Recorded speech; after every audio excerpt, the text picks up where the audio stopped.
The following is a special presentation of Tony Kurre Radio.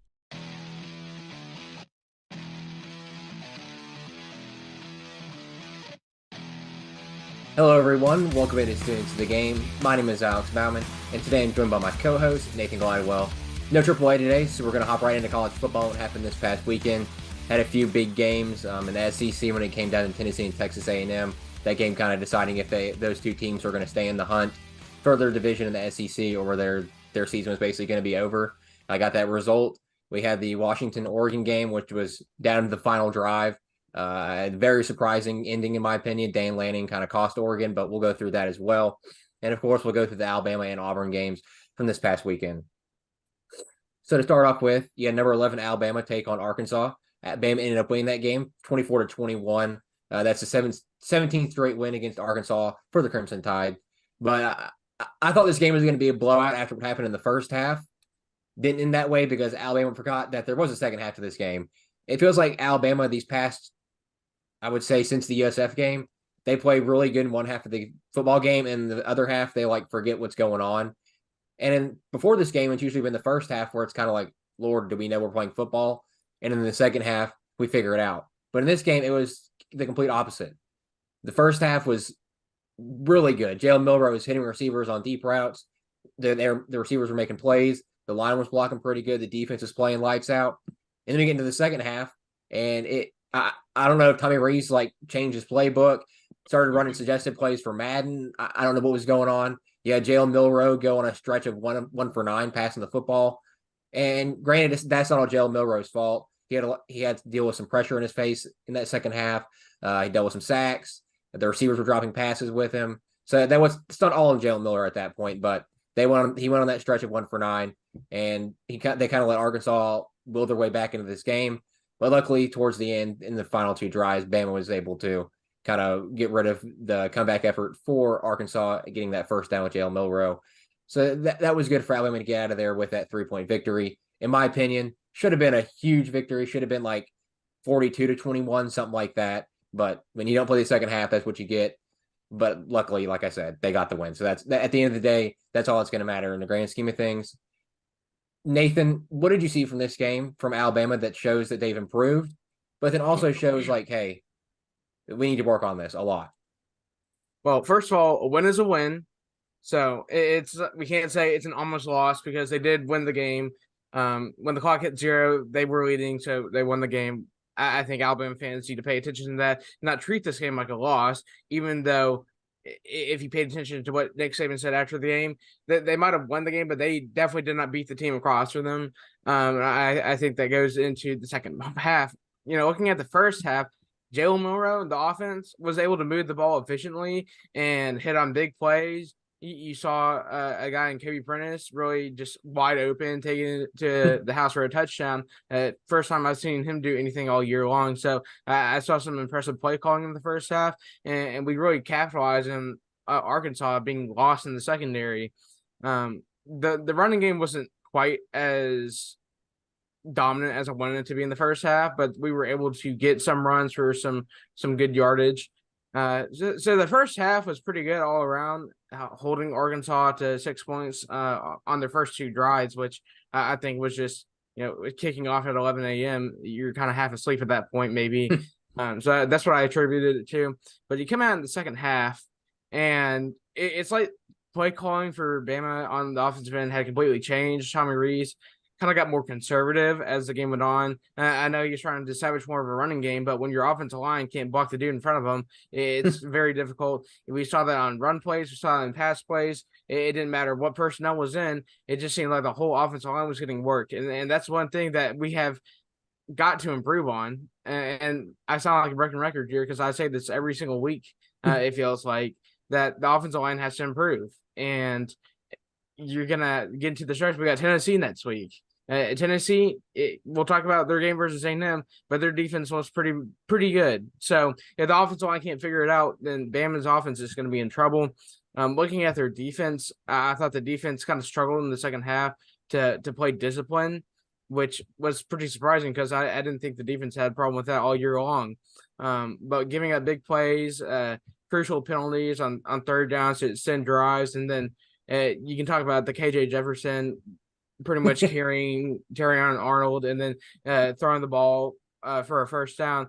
Personally, I thought that was forward progress being sought, but you got to get the guy down. And I know Terry Arnold was making his best effort trying to get people to come in and help him out because let's be honest, KJ Jefferson is a huge quarterback. I mean, that's basically bringing down Derrick Henry at the quarterback position.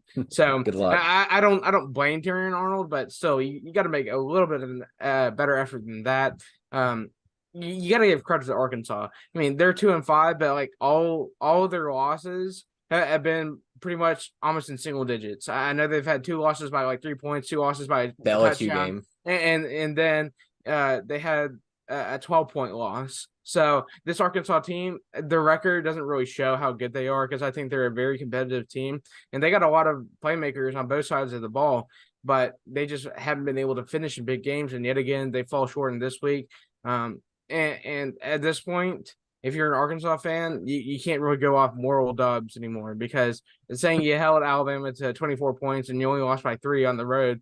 While that does look good on the stat sheet, it's not a win. Now you're 2-5, 0-4 in the SEC. And you really got to start thinking, what do we do with Sam Pittman? What needs to change for this Arkansas Razorbacks team? Where can we find success?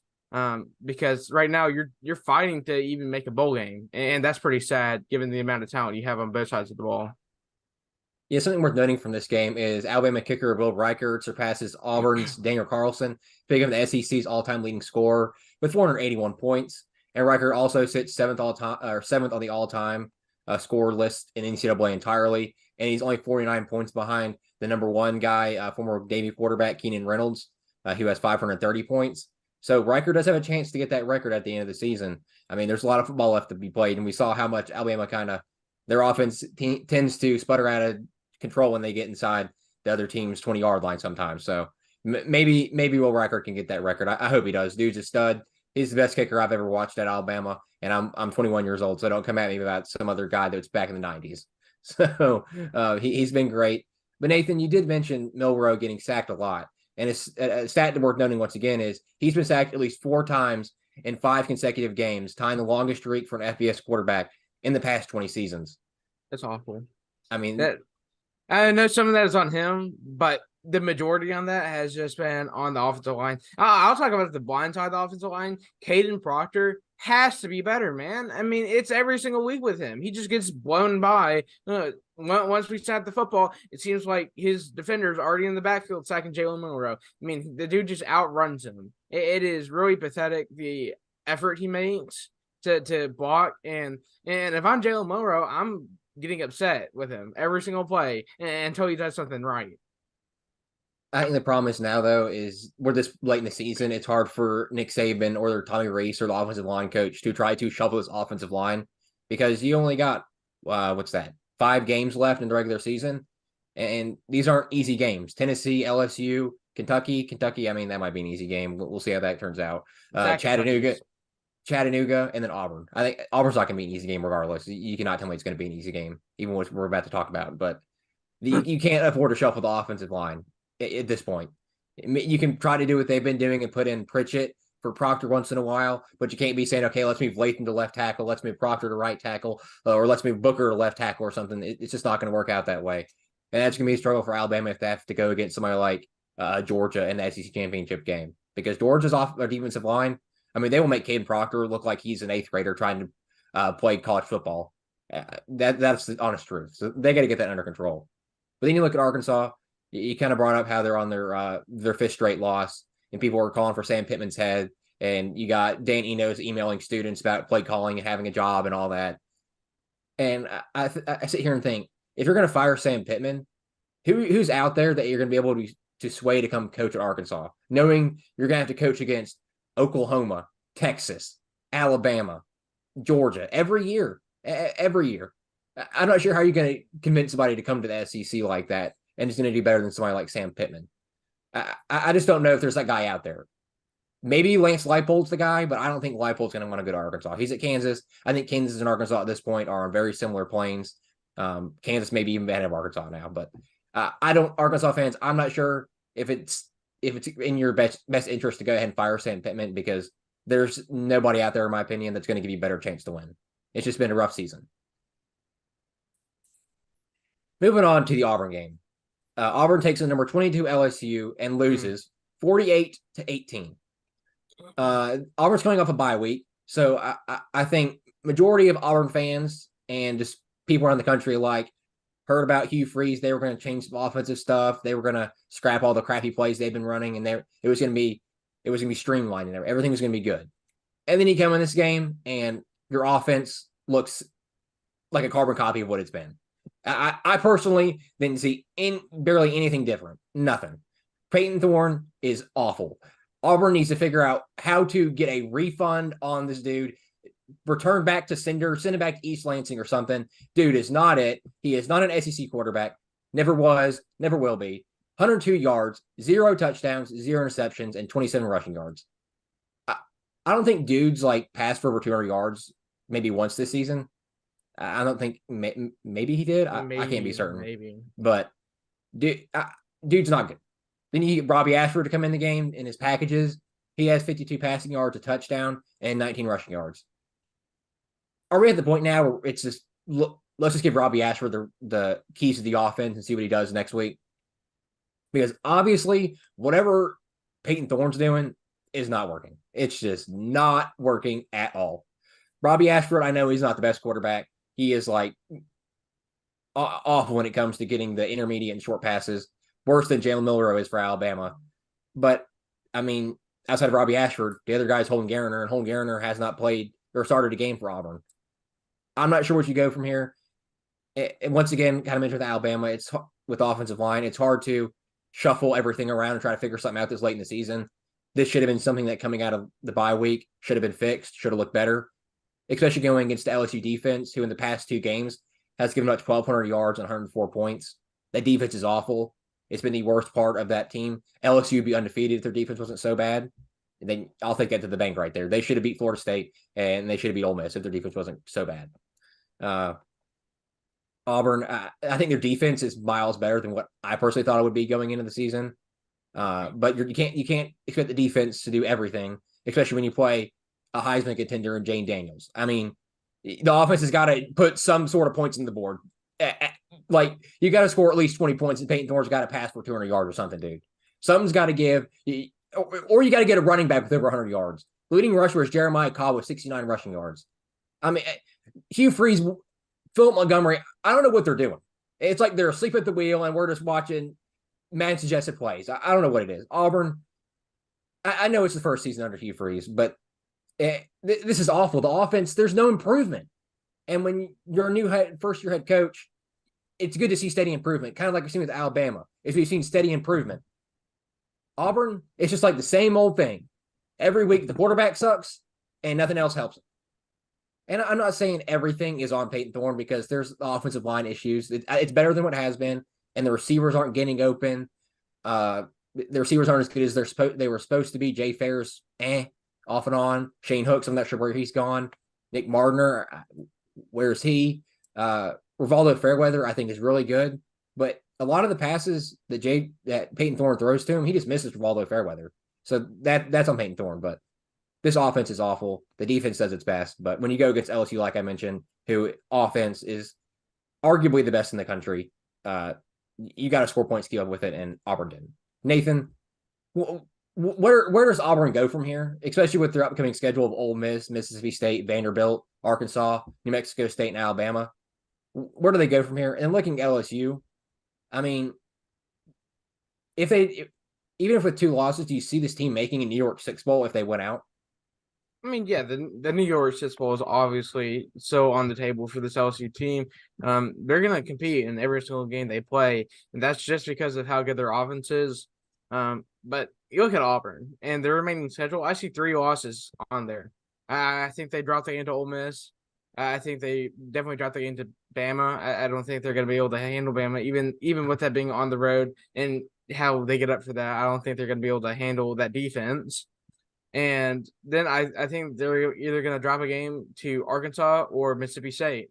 I think that you look at where this Auburn team is right now and how poor their offense is.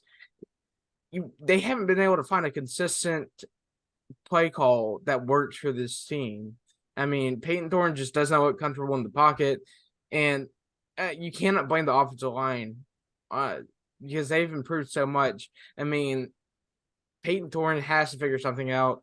These receivers don't really help him out as much as I'd like them to, but obviously they struggle to even get the ball in the first place because Peyton Thorne cannot make a decision in the pocket. And when you bring in Robbie Ashford, it's pretty much like teams know what to key on because majority of the time he's running the ball. And there's no saying, hey, Robbie Ashford's going to come in and he's going to throw for every single down he is in the game, because that's just not the type of quarterback Robbie Ashford is. But there's not been any improvement whatsoever, especially when you had a whole week to just sit down and work on play calling and improve the offense. Somehow you made it worse. And I didn't think that was possible. It's Hugh Freeze's first year, and all I heard all offseason was how he is so great at developing quarterbacks. Look at Peyton Thorne. Look at Robbie Ashford. Have they improved at all? And I, even for Auburn fans, I know y'all have a little bit of bias, but seriously, sit down and ask yourself: has Hugh Freeze improved these quarterbacks in any department whatsoever? No, not even close. And until there's some improvement at the quarterback position, they will not have a successful offense. And unfortunately, everything is going to have to go in their defense. Their defense is really, really good. But when they have to be out there 99% of the time, they're getting tired and they are very fatigued. So something has to change in the offensive end. Auburn, it's going to come down to if you can figure stuff out in offense to reach a bowl game. And it's going to be difficult because every single team on your schedule besides New Mexico State, I think might give you a run for your money. I think Vanderbilt has the tools to even compete against Auburn. So they actually have an offense. Yeah, they do. And I think it's worth noting that we talk about what Vanderbilt did versus Georgia, because Vanderbilt is a very competitive team. Like or not, I know their name has a lot of negativity to it because, it's Vanderbilt, but they're actually a decent team this season. So for Auburn, you got to figure something out. And with 5-6 weeks left in the season, I don't know if they can do it. It's rolled the dice there. I mean, this was the week to figure it out. This was the week to come out against LSU, who, like I mentioned, his defense is so bad. And even if they did lose, let's say they did lose, I think that was the expectation because it's LSU, but they had to show some signs of life on offense, and they just didn't. It was like beating a dead horse out there. It was the same thing over and over again. Nothing was working. I don't know how they fix it at this point with every game from here on out or every week having a game. I just don't know how it works out. All right, UAB did play UTSA this past weekend, ended up losing 41-20. UAB drops to 2-5 on the season and 1-2 in the American. Not the first year we're expecting under Trent Dilfer, expecting a little bit better, but what can you do? Hopefully it gets better in year two, but this just isn't it. Jacksonville State takes on Liberty, loses there 31-13. Jacksonville State still stays 5-2 and 3-1 in Conference USA, and Liberty is still undefeated now, so it's not like Jacksonville State went and lost to some scrub team. They lost to an undefeated Liberty team who's very good, and I believe is coached by former Coastal Carolina coach Jamie Chadwell, so they're no slouch. But a good thing. But I mean, Jacksonville State's still 5-2, and I think they're ahead of schedule coming into this is their first season in the FBS. All right, talking about number 7 Washington taking on number 8 Oregon. Washington ended up winning that game 36-33. In the final, felt like 2 minutes. I mean, it was back and forth. Washington got the ball back after Oregon turned the ball over on a 4th and 3. Stop at the Washington 47 with 2 minutes, 11 seconds remaining. And Washington scored in 2 plays in 53 yards and 33 seconds. And the broadcasters, everybody was like, this is too quickly. I mean, you're giving Bo Nix a chance to drive down the field, and he only needs a field goal to tie the game and send it to overtime. Well, Bo Nix does his job. He gets the offense down the field, and it's like comedy. He gets him down the field, dead center of the field goal post. Kicker comes on the field. Everybody's talking about he's a 5th-year senior. He's been the kicker there forever. I'm like, they've jinxed the dude. It's like the Ohio State kicker last year. Dude goes out there, shanks it, misses it. Washington wins the game. I don't know how Oregon has his kicker on here and he goes out and misses the field goal. Your one job as a kicker is to practice field goals during practice. And I don't want to get into this whole spiel about kickers, but dude, all you do at practice is kick field goals. And that thing was dead center on the goalpost and you miss it. It's baffling to me. One job. We look at Washington, sorry. They were without Jalen McMillan, who's really their second receiver, but it didn't matter when Michael Penix played his tail off. They got a lot of help from Dylan Johnson, former Mississippi State running back on the ground. He had 100 yards. The defense, I think, played pretty good holding Bo Nix in the pocket. Really didn't get Bo Nix, let him outside the pocket and scramble for a lot of yardage. So I think the defense played really well. You look at Oregon, Bo Nix, kind of like Michael Penix, played really well, was held in check on the running game. He got a lot of help from his running backs as well. Bucky Irving had 127 yards on the ground. Then Jordan James had 63. The receiving, Troy Franklin, 154 yards. So, I mean, they played really well. The defense for Oregon, kind of like Washington's, played extremely well. They really got him, Michael Penix, forced him to make bad decisions with the football. Hit him a few times in the pocket. He looked like Michael Penix was grimacing a lot, but when you can't make a field goal for Oregon, that's what's going to cost you. But Nathan, Oregon, Dan Lanning went for it 3 times on 4th down. 2 of those inside Washington's 10-yard line, and 1 of those at the end of the half instead of taking a field goal. And Dan Lanning said before the game, and they referenced it throughout, that he was going to be aggressive regardless of the circumstances. Do you think it got to the point where he got too aggressive and he was the main reason Oregon lost this game? Look, I think you got to keep in mind Dan Lanning is first-year head coach at the University of Oregon. So no, he's not. He's second year. Second year, sorry. This is his first coaching job, is what I'm saying. At the University of Oregon. This is very, top tier. You think about what Oregon stands for, and Dan Lanning is having to figure it out as he goes. So I think it's easy for us to sit here and say that he should have done things differently. And in the moment, I think Dan Lanning is thinking he's going to trust his guys. He knows what he has in his playmakers on offense. I think he trusts his offense a lot. And I think downright that he thinks he has a better team than Washington does. I think that influences his decision-making a lot in going for it on 4th down.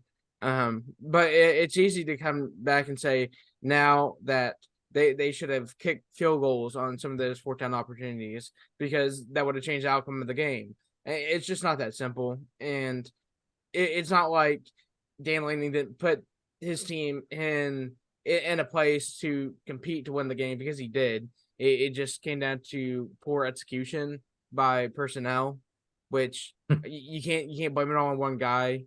Yeah, I know it's like that, but it's a team effort in a win, and it's a team effort in a loss.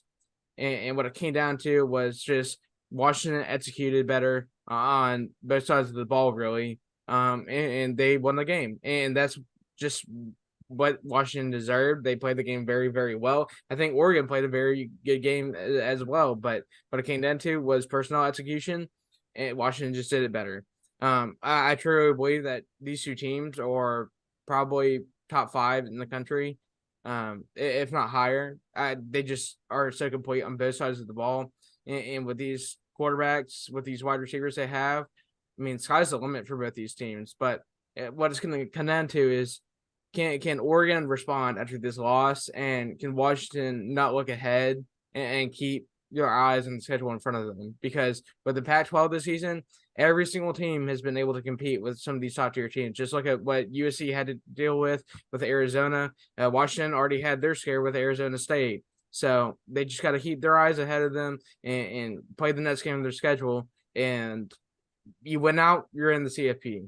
For Oregon, same thing for you. You got to win out. You get to the Pac-12 championship, and you can get your revenge against a team like Washington if they make it.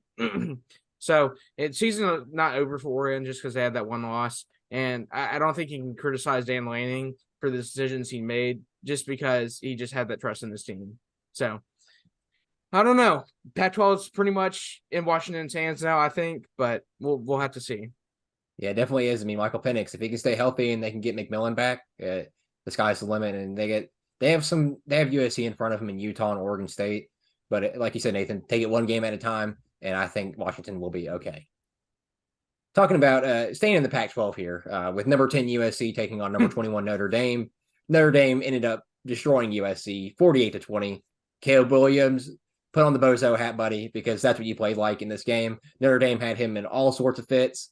Williams, 199 passing yards, 1 touchdown, and 3 interceptions, and he had -8 rushing yards.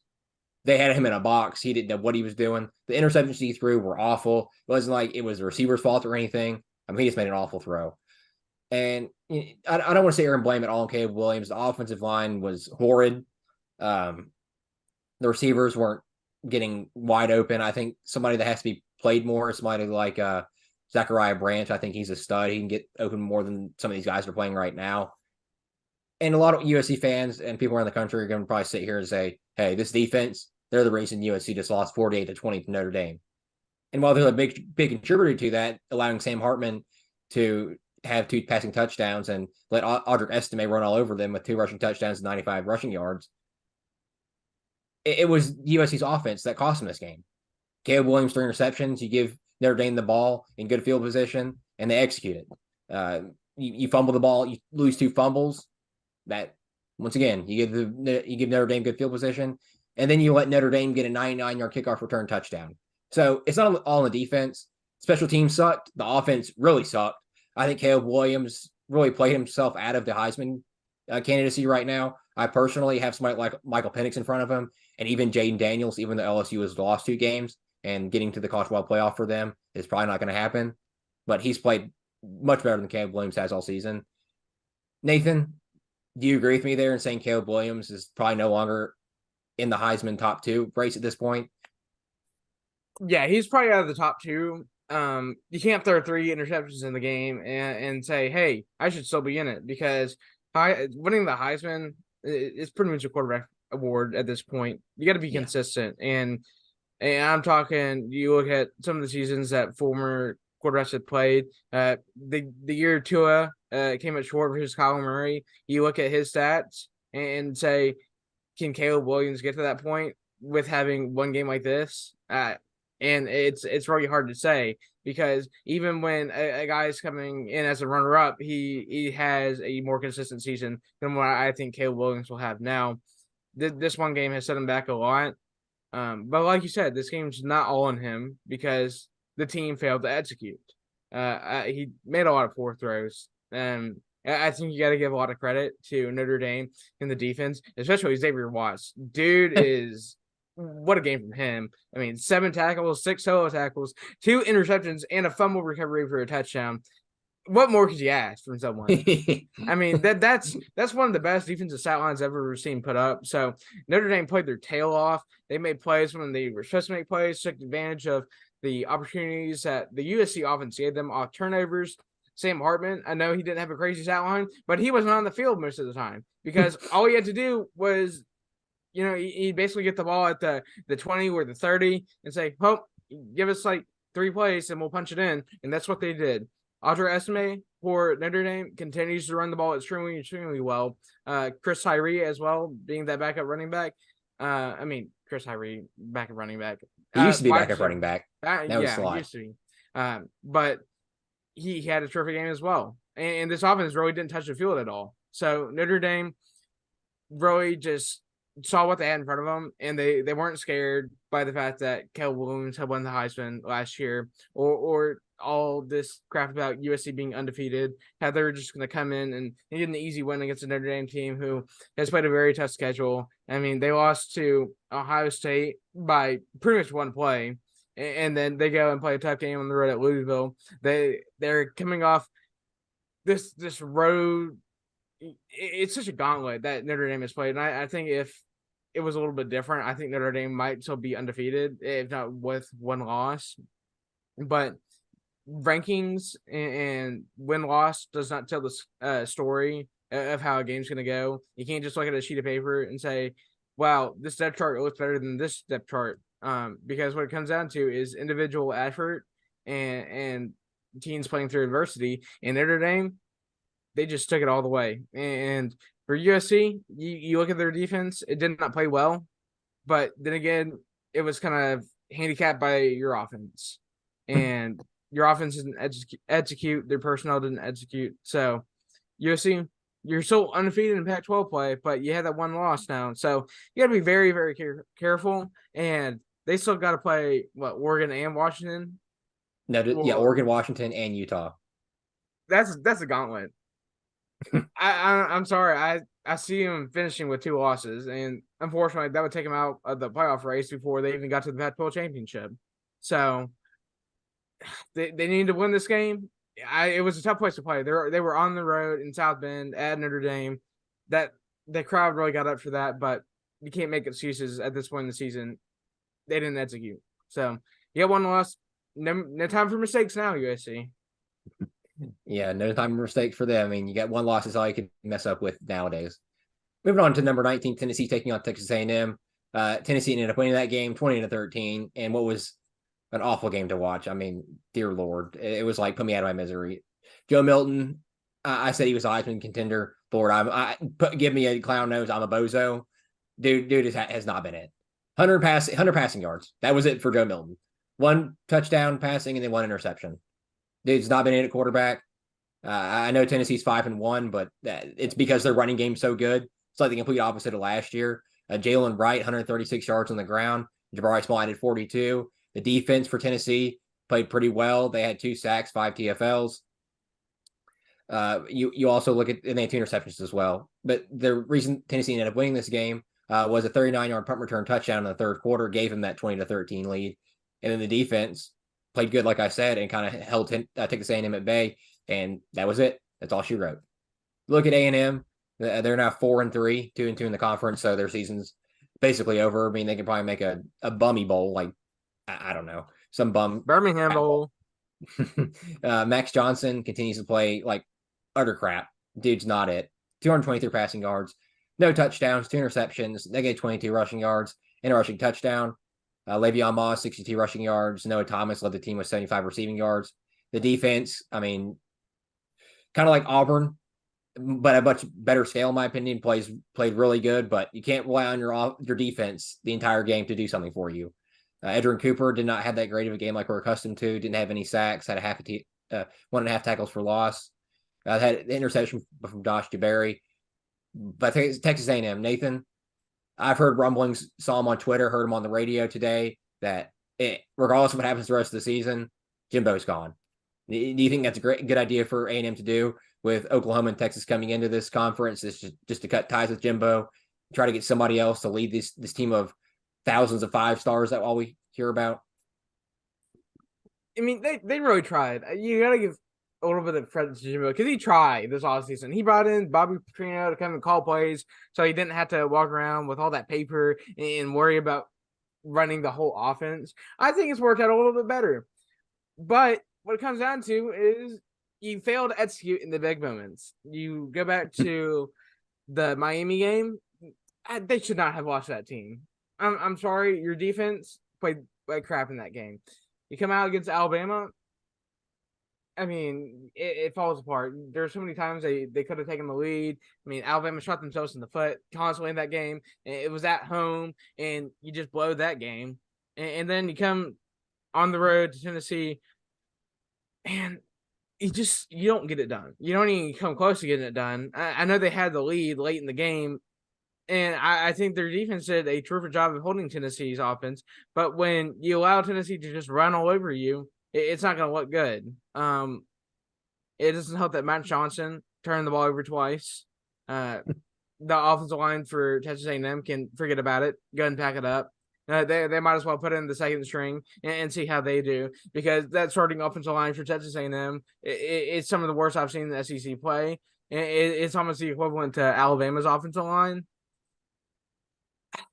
At this point, Jimbo Fisher has had 5 years to turn around Texas A&M, something like that. Too long. 5 years too long. Yeah, it has been too long, and I get how massive his contract is. That's on Texas A&M for giving him the massive contract, because I know exactly when they gave him that contract. I was like, yep, it's gonna go all downhill, because Jimbo Fisher has just not been a good coach in some of these bigger games, and at the end of the season, I fully expect him to not be the head coach at Texas A&M anymore. he has had way too long to turn this program around. We are sitting here. What is this week? Week 7. Yeah, going into it. Yeah, going into week 7, and Texas A&M had played themselves out of pretty much winning the SEC.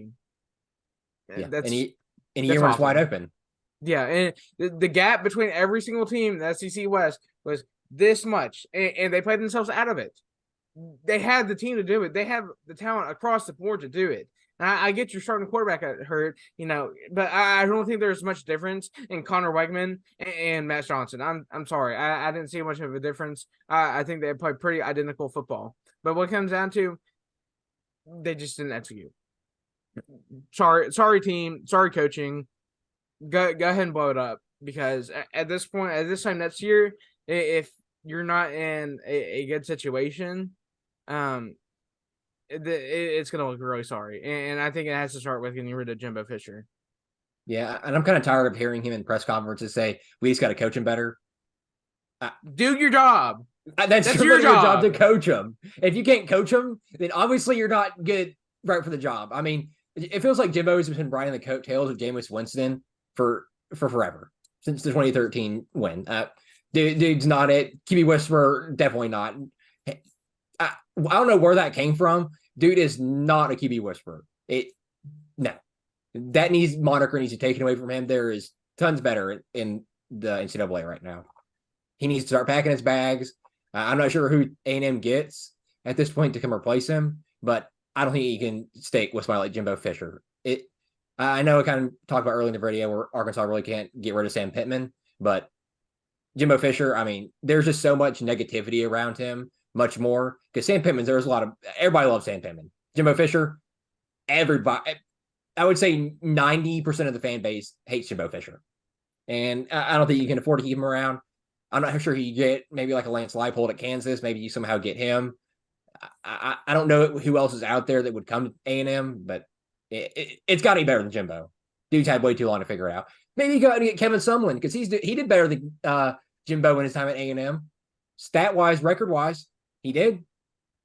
Just saying, A&M fans, maybe go out and get old Kevin Sumlin back. All right, talking about upsets from the past week. Pittsburgh beat number 14 Louisville 38-21. Louisville running back Jawar Jordan did leave the game with an injury. Kind of hurt Louisville's chances there. So now I no longer have to see Louisville in the dark horse college football playoff contender thing anymore on my Instagram and Twitter. I was tired of seeing that. I'm not sure where they came from. Louisville was not great. I know they had some good wins against teams like Notre Dame. I never saw it. Moving on to that, Arizona absolutely thrashed number 19 Washington State 44-6. Noah Fafita, 342 passing yards. I think dude's a stud. I think Arizona's figuring it out. They're one of the better teams in the Pac-12, in my opinion. If they didn't have such a poor start to the season, I think they would be ranked at this point. And I think going into next season, they have a QB controversy on their hands with Fafita and then Deloria there, who's been injured. I don't know. We'll see how that turns out. Then you had number 23 Kansas lose to Oklahoma State, 39-32. Once again, a bozo here. I said Kansas is going to make the Big 12 championship, and they have lost 2 Big 12 games, so it's not looking like that's going to happen. But in my defense, Jalen Daniels has missed 3 straight games of the back issue, so they haven't had their star quarterback. But I'll take the bozo here because I am one. You had Missouri beat number 24 Kentucky 38-21. Devin Leary, dude's awful. I don't know what's going on. 120 passing yards, 2 touchdowns, 2 interceptions. He's basically the Lexington version of Peyton Thorne. Both guys come in here, think they're going to change the offenses or something, and it ain't it. You had Iowa beat Wisconsin 15-6. What an absolute barn burner there, Nathan. 15-6. I'm sure everybody wanted to watch that game. I'm sure everybody stayed to watch that game. Somehow Iowa is 6-1 right now. I don't know how they're 6-1. They're not a good football team on the offensive side. Their defense every year is great, but their quarterback in this game threw a total of 37 passing yards, and they somehow beat Wisconsin. I know Wisconsin lost Mordecai, their quarterback, with a broken hand, but Lord have mercy. I was going to go like 9-3 or something, and they're going to have to fire their offensive coordinator, Brian Ferentz, because the offense is so bad, and it's in his contract where they have to score X amount of points, and he's not going to 25 points per game. Not good. And then the last upset, Stanford beats Colorado 46-43 in double overtime.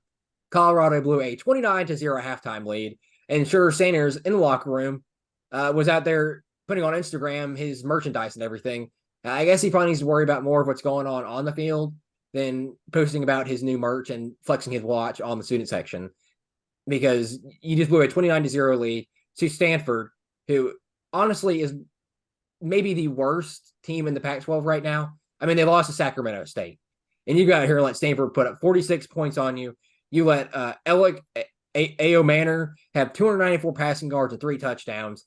I mean, dude was cooking Travis Hunter left and right. Had that catch over Hunter's back for a touchdown, which was the difference in the game.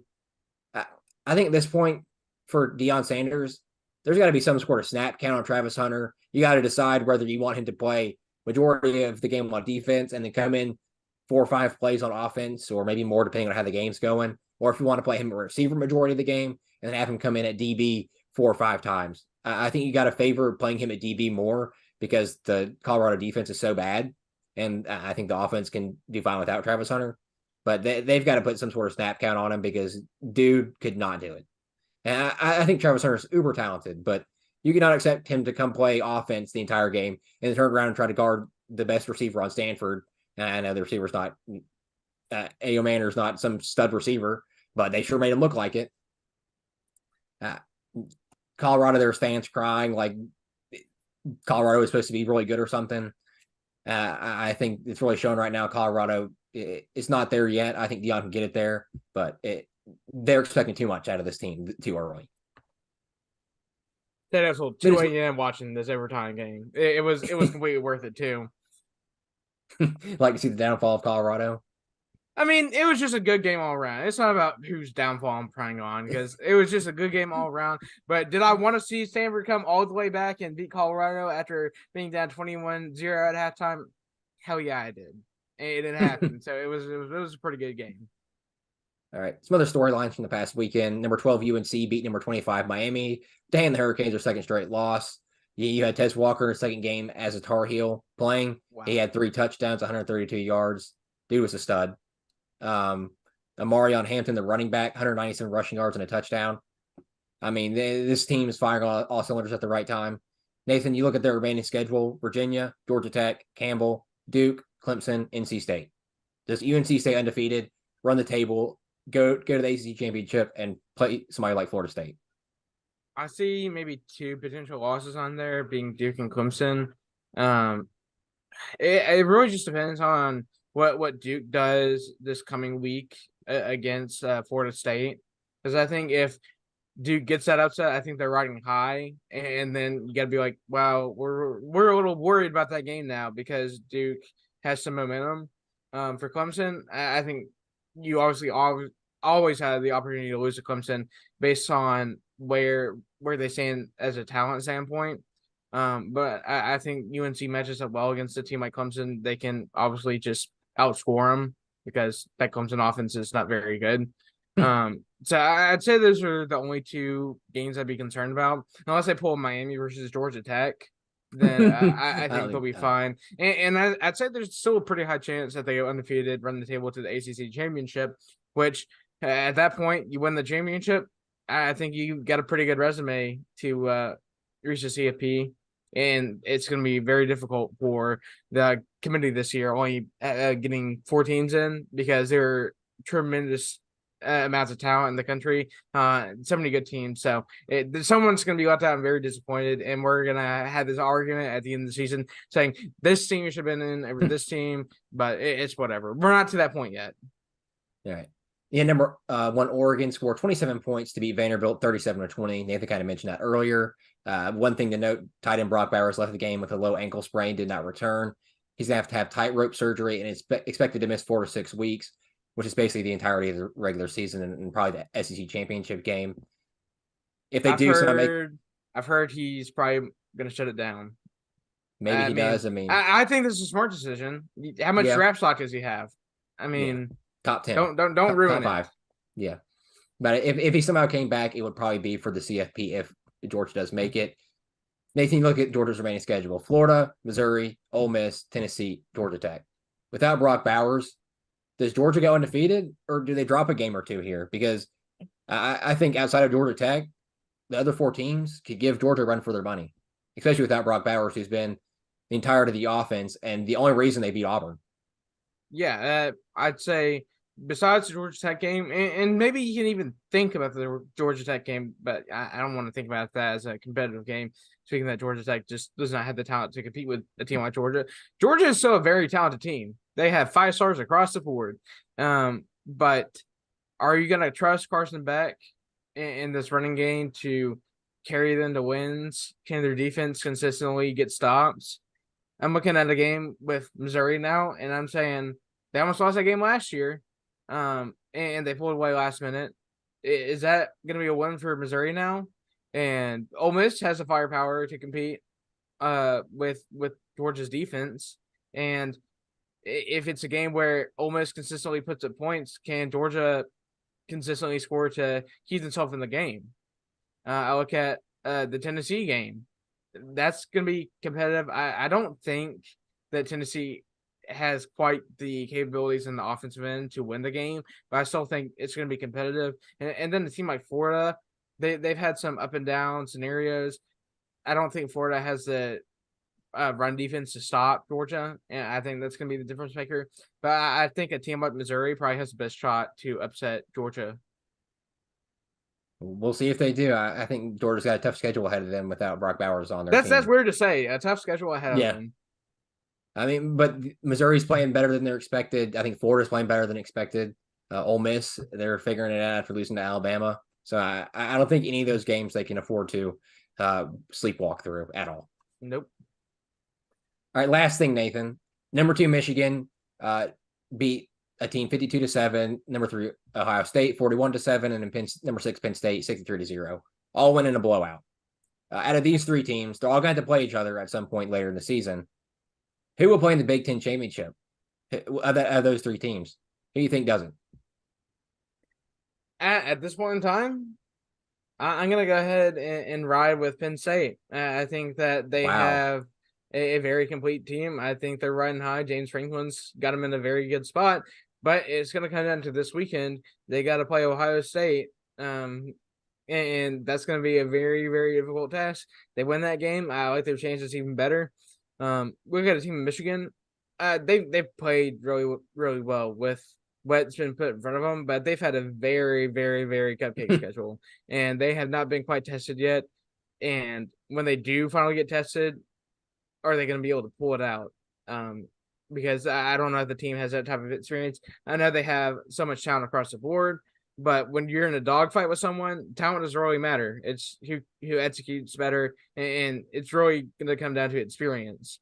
So I think this Penn State team at this point in time would be my favorite to make the Big Ten championship, which is weird to say because usually it's either Michigan or Ohio State. But Penn State's really put it together. It's going to be exciting. These the rest half the season to watch these teams compete. Because I'm sure it's going to come down to one possession in all of the games that are played. Yeah, I think I have to stay with Michigan. I know it's kind of a low-hanging fruit here, but I said when we previewed the conferences at the beginning of the season, Michigan's so complete. They got 2 running backs that can be starters on any college football team. I know J.J. McCarthy's had some question marks around him, not playing so great in the big moments, but he's the most experienced out of the 3 quarterbacks on the teams. I think the defense for Michigan, even though I don't think it's as good as somebody like Penn State's defense, I think it's still really good. Got a lot of veterans there. Got a guy in Will Johnson at corner who's a stud. I think Michigan's better than Penn State at this point. The thing for Penn State is just kind of like Michigan. They haven't really been as tested as much. Drew Allar is his first year starting at quarterback. I know he's really good, really talented, and he's got kind of like Michigan does, a plethora of running backs helping them out. Katron Allen and Nick Singleton. I just like Michigan. They've been there before. They went to the college football playoff last season. Now they lost to TCU, thank God. But I just have to go with Michigan here over Penn State and Ohio State. But my second team would be Penn State. The odd man has Ohio State. I just don't see it happening. The defense is not great. Kyle McCord, I know he had that drive against Notre Dame, but I'm not a huge believer in him as a quarterback. I just don't see it happen. All right, that's all the time we have for today. Thank you for listening to Students of the Game. This has been a special presentation of Tony Kurre Radio.